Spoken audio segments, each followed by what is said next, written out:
high definition. This is KCAL 9 News at noon. Mark, thank you for that. Hot weather means that a lot of us are cranking up the air conditioner, but there are some things that you could do in your home to keep your costs down. Yeah, a lot of people trying to save money and stay cool. We're joined now by David Silverman. He is owner of Mr. Handyman in West Los Angeles, and you have some really great advice for us, and you brought some stuff to show us, too. I do. I brought programmable thermostat. This is probably my favorite tip for how to keep your energy bill down in the summer. They also work in the winter, too, on the same principle, which is they do what they say they're going to do. You program it to work when you're home and not when you're not. So they cost about $100, and they take less than an hour to install. They come with instructions. You can put them in yourself, or you could call us and we could put it in for you if you're afraid to deal with electric. But they're not hard to do, and you can save up to about $200 a year with one of these. So you pay for it in the same year that you put it in.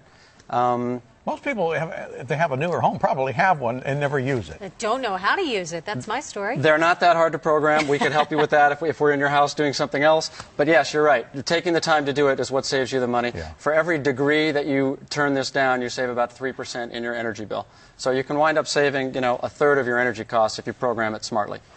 And that means you can walk into the house when you come home at the end of the day. The house is going to be cool because you programmed it to cool off just a few minutes before you get home. Absolutely. Set it for maybe a half an hour before you come home. Conversely, in the winter, when it gets cold out, set it to heat up a little bit before you come home, and then you haven't paid to heat or cool your house when you're not there. My next tip is actually the cunning use of fans, which can save money, actually prevent you from needing your air conditioning, even if you have it already. There are a couple different kinds of fans. A whole house fan is a fan that gets mounted in your ceiling, pulls the air through the house, cooler, fresher air comes in through the house, goes up right into the attic. If you have good ventilation in the attic, the hot air gets expelled out through those vents there, and then your whole house can be cooled off with these whole house fans. They've made them recently where they're quieter, they're more efficient, so they're energy efficient. And that's a great way to cool your house without using your air conditioning. And that actually goes in the attic, is that right? The fan gets mounted in the ceiling and pulls the air through the house, through the windows, and sends it up into the... Or you can also mount them in the gables of the house. Then they're a little quieter because they're a little further away from the ceiling. How much does something like that cost if you don't have one now? The fans run anywhere from $200 to $400 for the actual fans, and then it takes about maybe 4 to 6 hours to install them. They're a little trickier because you've got to build the frame around that part of the ceiling where you put them in, but we can do it for you, or you can try to do it on your own. They're great. Another kind of fan is just an attic fan. They make those in solar now, so you don't have to pay anything for the energy to run them. Oh, interesting. Those you mount right on the roof, and energy from the sun will make them run. They have thermostats built into them, so when the temperature in there gets up to, say, 80 degrees, it'll kick on. And those are important, too, not just to cool your house, but because in the summer, the heat can get up to 160, 180 degrees in your attic. And it will extend the life of your roof if you get that hot air out of there and don't let it bake like it bakes us. You've also got some simple things there, some insulation foam, is that what it is? Yeah, this is a little easier. This is called weather stripping, and this can get put around your doors and windows. If you have a crack around your window, around a door that's not sealed, even if it's as thin as 1/8 of an inch, if you add up the surface area of that 1/8 of an inch all the way around your door, it's equal to the size of the size of a brick in your wall, and you're just pouring money right out the door. Cold air is just flowing out there, or hot air flowing in.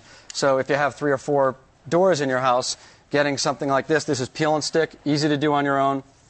Pop it in there. It prevents the cold air from getting out in the summer, the hot air from getting out in the winter. And these are a similar kind of thing. They're made in the shape of the outlets.